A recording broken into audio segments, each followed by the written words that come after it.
ભારતીય જનતા પાર્ટીનો ઇતિહાસ જો જોઈએ તો આઝાદી પછી દેશમાં મહાત્મા ગાંધીની હત્યા પછી સંઘ એટલે કે આરએસએસ ઉપર અનેક આક્ષેપો કોંગ્રેસ દ્વારા ખોટા કરવાની શરૂઆતો થઈ અને એ પણ લોકસભામાં. ત્યારે સંઘે આ દેશમાં હિન્દુત્વના આધારે આ દેશની સંસ્કૃતિ જળવાઈ રહે અને ખોટા આક્ષેપોનો પાર્લામેન્ટમાં જવાબ આપી શકાય એટલે જનસંઘ સ્થાપવા અંગેની વિચારણા જે થઈ અને આ જનસંઘની સ્થાપના શ્યામા પ્રસાદ મુખર્જીના નેતૃત્વમાં 1951માં કરવામાં આવી. ત્યારબાદ જનસંઘના માધ્યમથી અટલજી જેવા યુવાનોએ પાર્લામેન્ટમાં પ્રવેશ્યા અને જનસંઘનો પ્રસાર પ્રચાર દીપકના નિશાન પર સતત પ્રસાર થતો રહ્યો. જોતજોતામાં 1975માં ઇન્દિરા ગાંધી અલ્હાબાદ હાઈકોર્ટમાં હારી ગયા અને વડાપ્રધાન તરીકે રાજીનામું આપવાની પરિસ્થિતિ આવી. ત્યારે દેશમાં કટોકટી દાખલ કરીને બંધારણના ચિથરા ઉડાડીને એક હતું સત્તા પ્રાપ્ત કરી.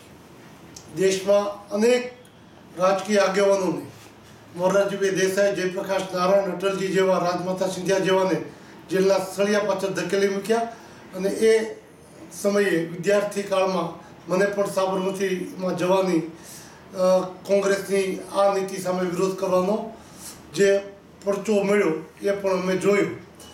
ત્યારબાદ સમગ્ર દેશમાં જ્યારે કોંગ્રેસને લાગ્યું કે હવે ફરીવાર આપણે ચૂંટાશું ત્યારે 1977માં કટોકટી ઉઠાવ્યા પછી જનતા દળની સ્થાપના કરવા માટેની જ્યારે ચર્ચાઓ ચાલી ત્યારે ભારતીય જનતા પાર્ટી જે માને છે વ્યક્તિ સે મહાન દલ, દલ સે મહાન દેશ, એમ જનસંઘનું વિસર્જન કરવું એ અંગેની ચર્ચાઓ ચાલી. કેટલાકના મત હતા વિસર્જન નહીં કરવું, પણ રાષ્ટ્ર માટે, રાષ્ટ્રની એકતા માટે, બંધારણની સુરક્ષા માટે જનસંઘે જનતા દળમાં વિલીનીકરણ કરીને મોરારજીભાઈના નેતૃત્વમાં આ દેશને એક સારી સરકાર આપી.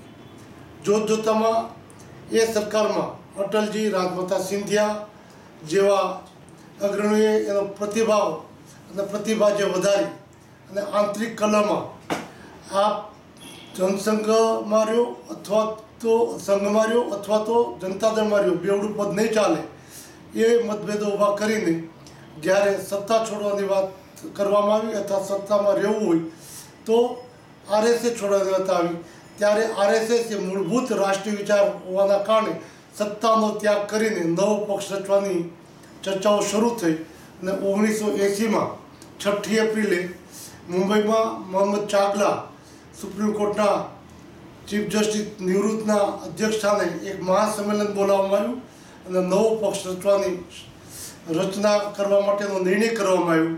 અને ત્યારે મોહમ્મદ ચાગલાએ ક્ષિતિજોમાં અટલજીનું નેતૃત્વ ભવિષ્યમાં વડાપ્રધાન પદ આપશે એની જાહેરાત કરી. જોતજોતામાં આજનો ભાજપ, ભારતીય જનતા પાર્ટી એ પ્રગતિના સોપાન સર કરવા માંડ્યો.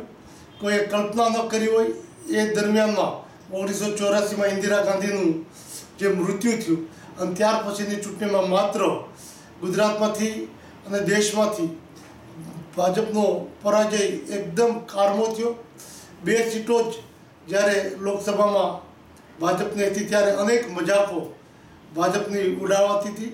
ભાજપ હવે રાષ્ટ્રીય પક્ષ રહેશે કે કેમ એની પણ ચર્ચાઓ થઈ, પણ મૂળભૂત આ રાષ્ટ્રની સંસ્કૃતિ સાથે જોડાયેલા આ પક્ષની વિચારધારાના આધારે જોતજોતામાં પુનઃ ભાજપે કાઠું કાઢ્યું અને અટલજી વડાપ્રધાન બન્યા. અને ત્યારબાદ ફરી વખત ભારતીય જનતા પાર્ટીનો કારમો પરાજય ભાજપે વેઠ્યો. પરંતુ અટલજીના નેતૃત્વમાં અડવાણીજીએ રામ મંદિર બનાવવાના મુદ્દે રથયાત્રા કાઢીને પુનઃ ભારતીય સંસ્કૃતિને ચેતના આપી.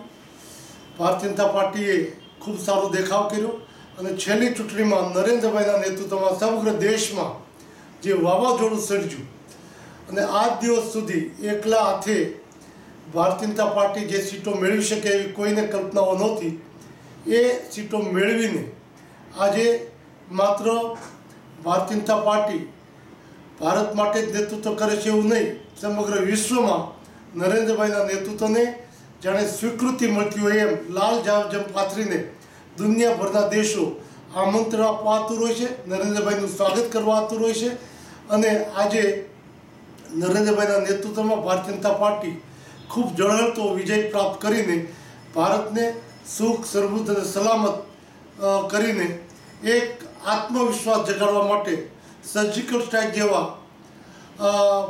કામ કરીને અને ખેડૂતોને આર્થિક રીતે સક્ષમ, સમૃદ્ધ કરવા માટે નોટબંધીના આધારે ગરીબ અને સામાન્ય વર્ગને અને રાષ્ટ્રને મજબૂત કરવા માટે એવા અનેક કામો કરીને આ દેશને સુખ, સમૃદ્ધ અને સલામતી આપવાના ક્ષેત્રમાં નરેન્દ્રભાઈના નેતૃત્વમાં રાષ્ટ્ર ખૂબ જબરજસ્ત પ્રગતિ કરી રહ્યો છે.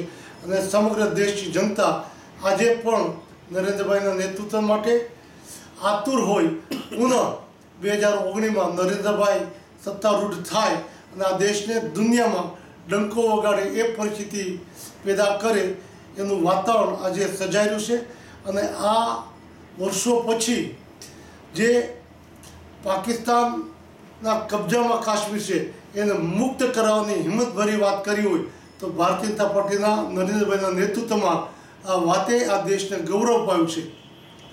મને વિશ્વાસ છે કે આવતા દિવસોમાં ભારત એક દુનિયામાં સમગ્ર તાકાતવાન દેશ બનશે અને નરેન્દ્રભાઈ એનું નેતૃત્વ પૂરું પાડશે.